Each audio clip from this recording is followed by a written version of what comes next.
Hello and welcome. Thank you for being here. My name is Zach with Fitness Simplified, and this video is going to cover the simultaneous pursuit of strength development and aerobic fitness development, and how to approach putting a program together to build both of these aspects of your fitness at the same time. To be specific, to give you a quick table of contents for what we're going to talk about, we'll talk about what we mean by strength and what we mean by aerobic fitness, and what some important considerations are there as far as definitions go.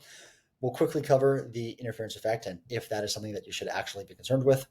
We'll talk about strength training volume and intensity and how you should approach and think about that. We'll talk about strength training frequency and how you're going to split that up throughout the week.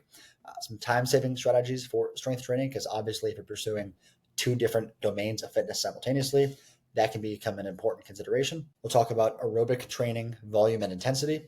We'll talk about aerobic training exercise selection. We'll discuss the importance of separating intense training and what that means and how to go about that and how to implement that into a program. And then finally, I'll give you some sample weeks so you can see what this looks like across a given week. One thing to note, if you want to see what a lot of these concepts we're going to talk about here today look like when implemented into a program, I do have a free template you can have if you're not already subscribed to my newsletter. It is a training template that will help you build general strength and aerobic development using the three events of triathlon, swim, bike, run. It incorporates a lot of the stuff I'm going to talk about here. So if you want all the stuff I'm going to say here done for you largely, or to see what that looks like in an off-season kind of standpoint, meaning you don't have a race coming up and you're just trying to build your aerobic system in general, go ahead and join the newsletter down below in the comment box, whatever you call it, and I'll send that to you instantly. So as always, let's get our definitions straight, because if I'm saying one thing and you're thinking another, then the rest of this video is going to mean nothing to you. So strength and strength training and your fitness there is probably a bit more intuitive to you than something like aerobic fitness is. At least to the average person, that's probably the case. Now, strength is commonly defined as the maximal load that can be lifted in a given pattern of movement,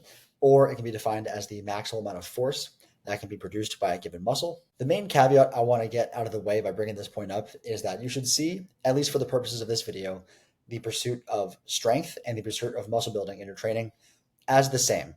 Largely, they are. That's a topic for another discussion. But nevertheless, for the purposes of today, you should just see them as the same. Now, typically, the way that your strength improves is that your muscles will increase the size of the contractile units within themselves. However, as you may or may not know, there are a number of different ancillary benefits of strength training, such as increased bone mineral density, increased tendon and ligament integrity and strength. What it means to train your aerobic system and what it means for that to improve tends to be a little less intuitive for people. So that said, I'm going to go a hair more in depth here. Now, from a bird's eye view, there are two ways in which your body is able to produce energy. There are anaerobic energy systems and there are aerobic energy systems. The term aerobic means relating to, involving, or requiring oxygen. The main way in which your aerobic energy systems differ from your anaerobic energy systems is that they can produce a lot more energy and they can do so for a lot longer. Your anaerobic energy systems cannot produce a lot of energy. They can't do it for very long,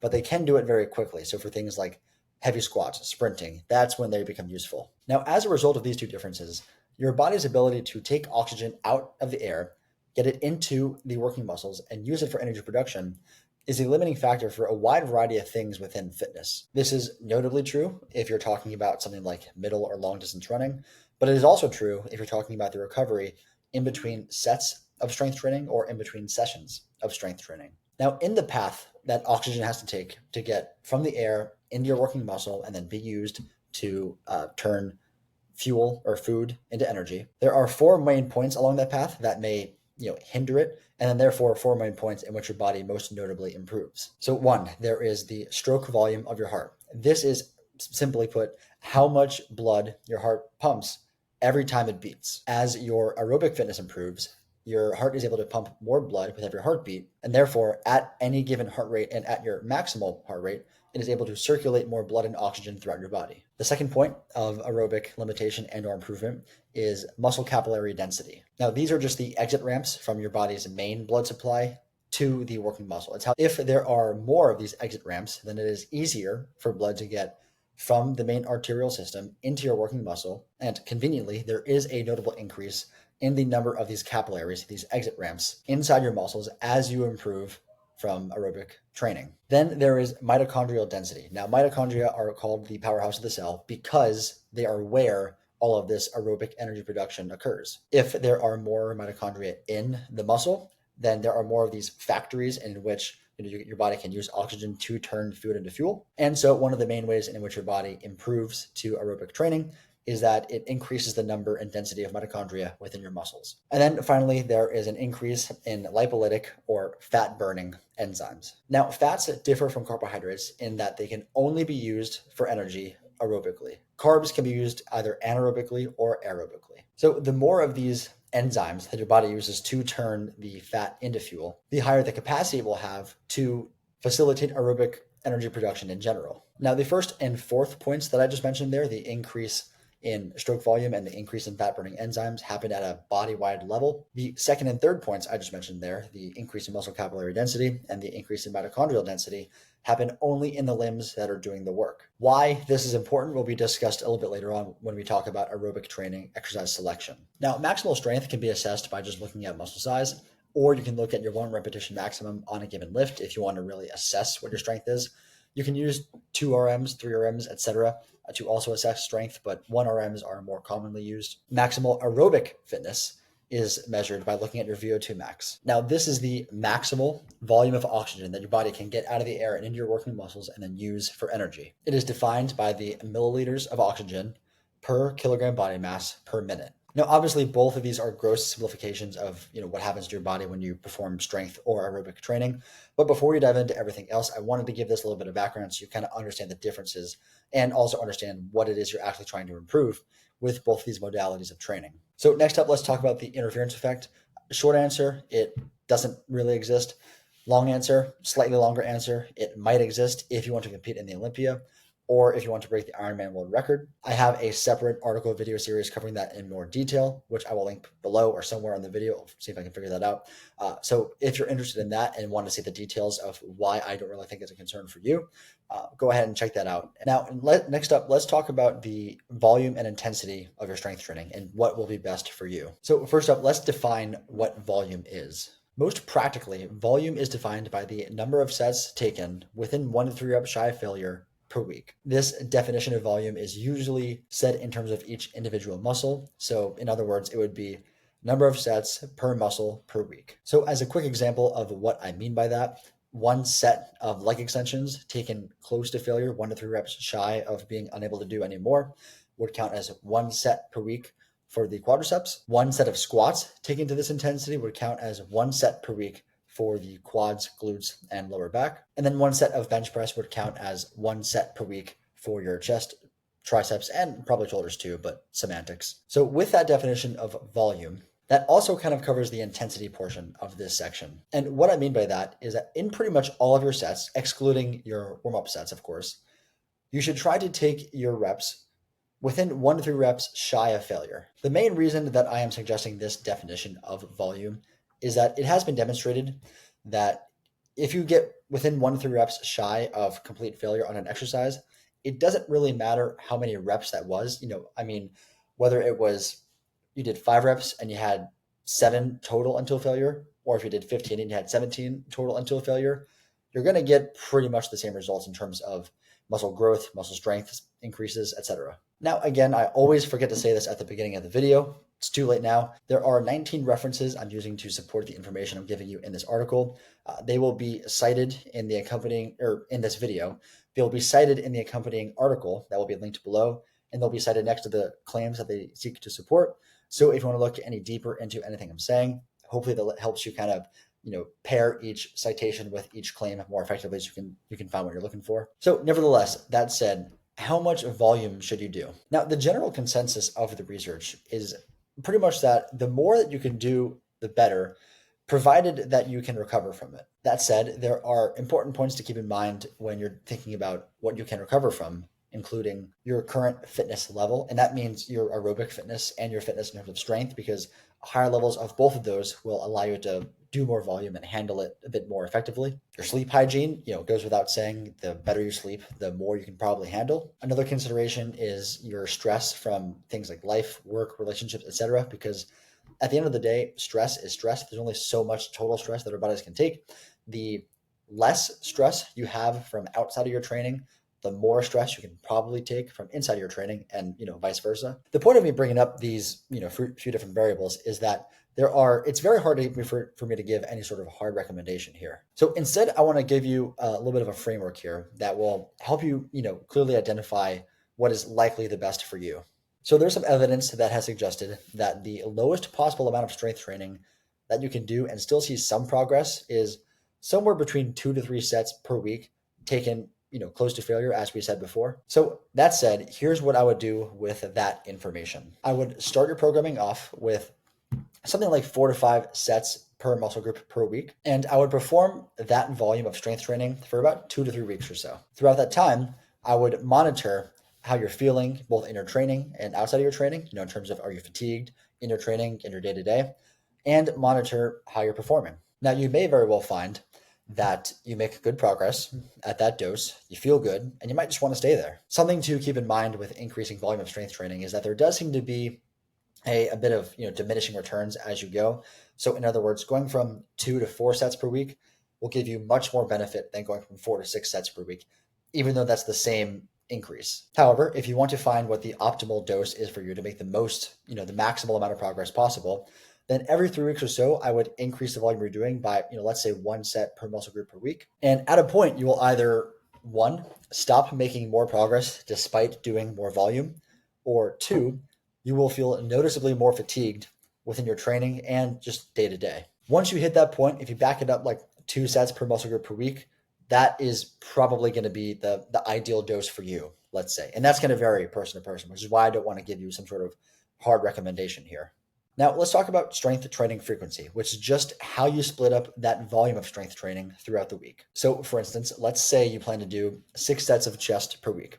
Your choices of frequency may be doing 6 sets 1 day per week, 3 sets 2 days per week, or 2 sets 3 days per week. Now, there does seem to be some benefit to training a muscle 2 or 3 times per week as compared to doing it 1 time per week, but it is small and oftentimes not very noticeable. However, higher training frequencies, such as 2 or 3 times per week instead of 1 time per week, is still something that I recommend to pretty much everyone, particularly people who are following a hybrid program as we're outlining here. The primary reason being is that it allows for increased flexibility in your program if life happens, which life always happens. In other words, say your program calls for all of your sets of chest to be done in 1 day of the week. For instance, you're doing that first option where it was 6 sets 1 day per week. Say something came up and you had to miss that session.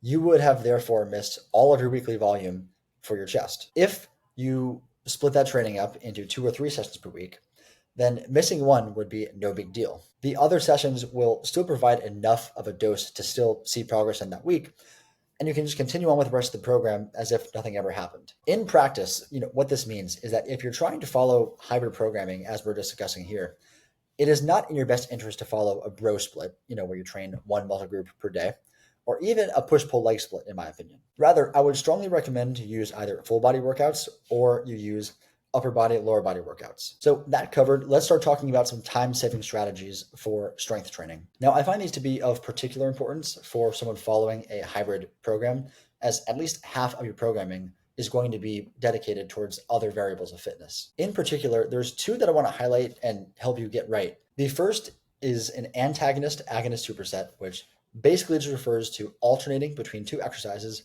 that really have no overlapping muscles, as opposed to doing just straight sets of a single exercise. The idea behind this is that you generally need, let's say 3 minutes of rest between sets in order to see, full recovery and have quality sets all across your sets. But with supersets, as we're going to discuss, you can cut this down to 1 minute to 1:30 and still have the same performance in your sets, because as one set of muscles are working, the other are resting, even while the other ones are working.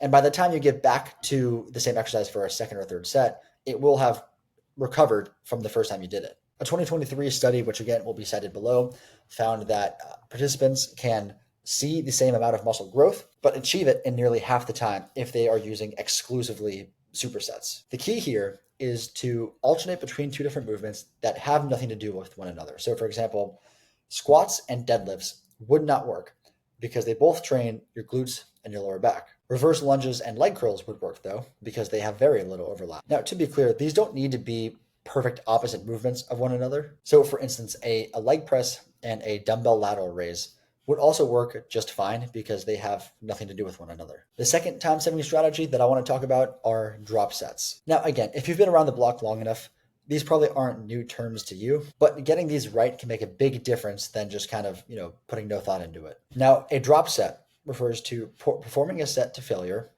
lowering the load by about 30-ish% is what's most commonly done, and then continuing to do more reps. Now, the general idea is that the last few most intense reps of a set are more potent of a stimulus for muscle growth than the beginning of a set, and a drop set will help you stay at that intensity, at that difficulty of movement for a little bit longer. In essence, this can turn one set into two sets, at least in terms of the dose you're getting. Similarly, another study published in 2023 found that subjects who were using drop sets versus straight sets, the subjects using the drop sets were able to get the same results in about a third of the time as the subjects using the straight sets. Again, all references will be cited below if you want to look any further into anything that I'm saying here. So that was a lot of strength training stuff. Let's start talking about aerobic stuff. First up, just like we did with strength, we're going to talk about volume and intensity. Now, there are two distinct kinds of aerobic training that you should have in your program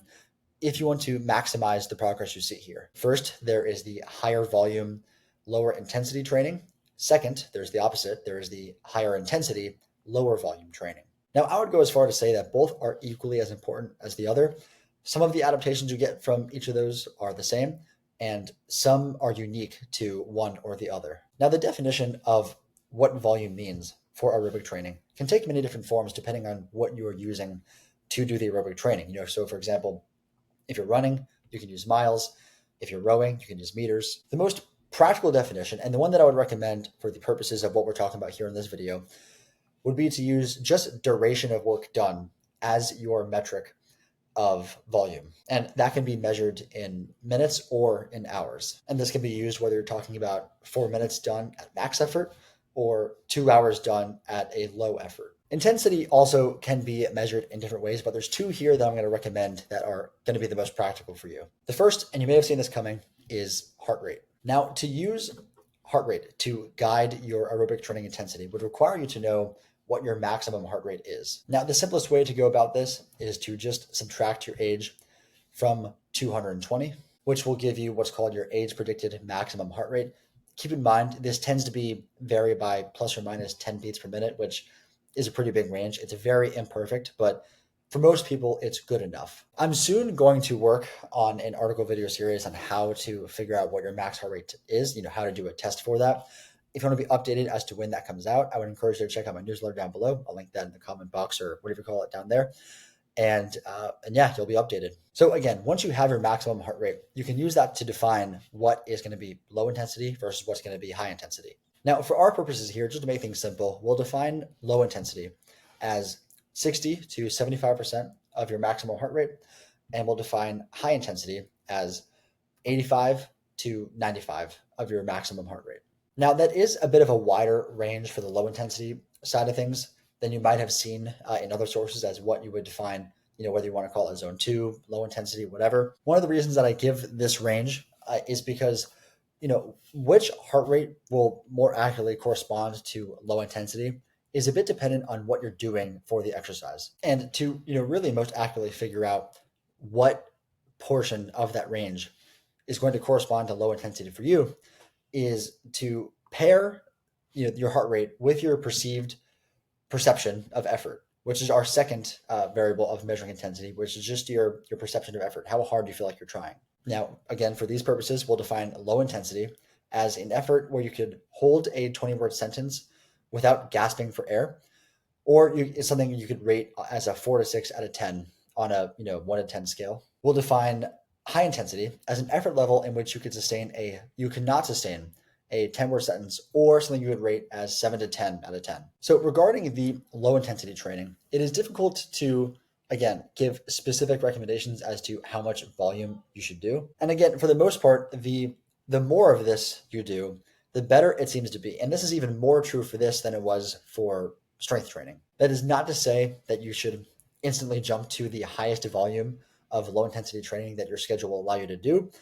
You should absolutely build up to whatever volume you plan to get to.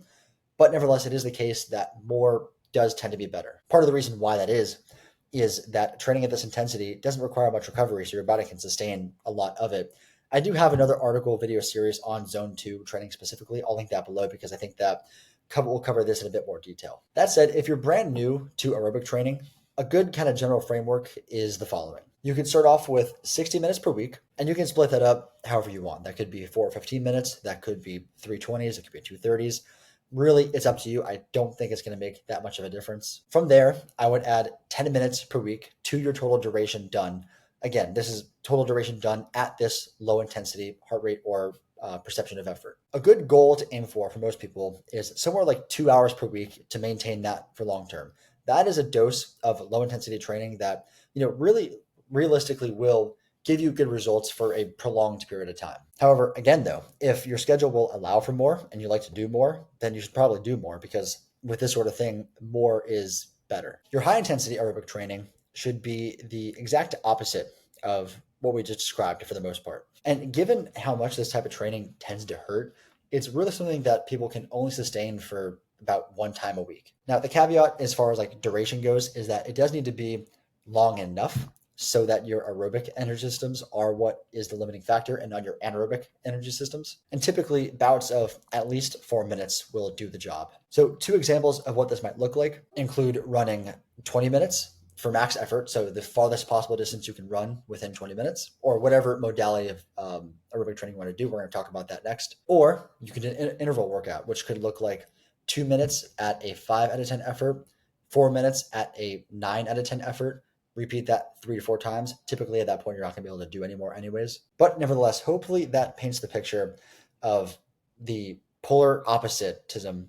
Is that a word? I don't know. You get the point of volume and intensity, and the idea that both of which are equally as important. So that said, let's start talking about aerobic training exercise selection. Now, again, there are many ways you can do cardio, and being strategic with which exercises that you do can give you a lot of benefit. Now, when your goal is to develop your aerobic system at large, one of the first things I like to think about is trying to give some dose of aerobic training to the entire body, because again, some of the adaptations you get are site-specific, meaning they only occur in the limbs that are doing the work, while others are whole body. As a few examples, 2 modalities of aerobic training that will cover both the upper body and lower body include using an airdyne or a rower. 2 modalities that are more specific to the upper body include a ski erg or swimming. And then 2 that are specific to the lower body include running and cycling. Something else to think about is that some of these exercises tend to be more fatiguing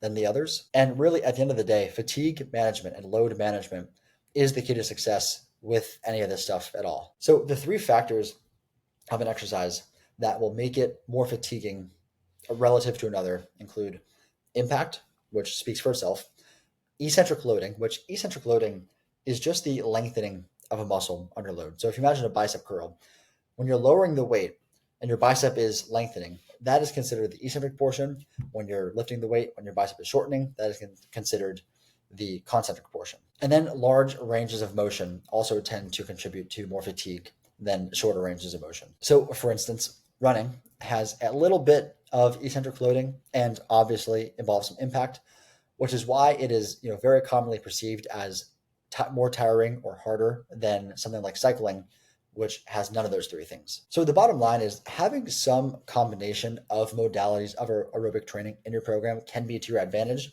So 1, so that your whole body is trained, and 2, so that fatigue is managed a bit more easily. What that would look like would be specific to your situation, so I can't really comment on that.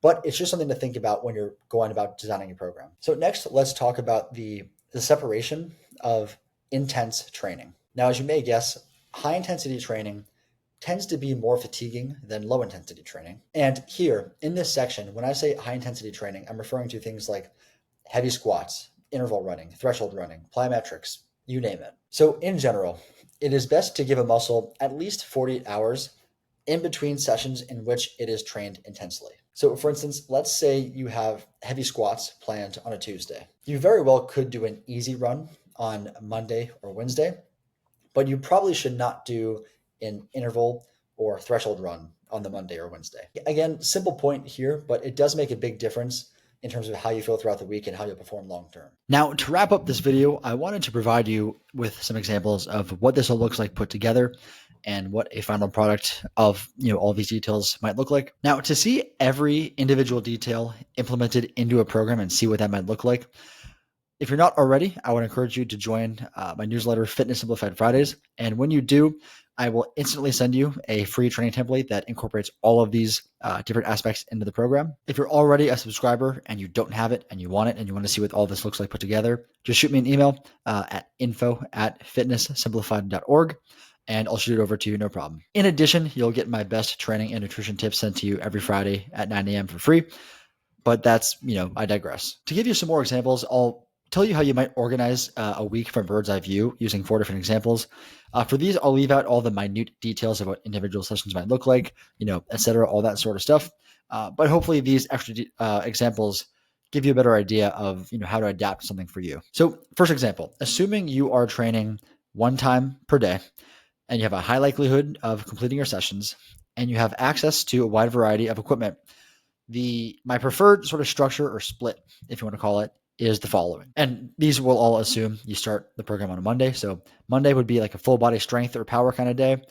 Tuesday would be an easy lower body aerobic kind of day. So that could be a run or a cycle.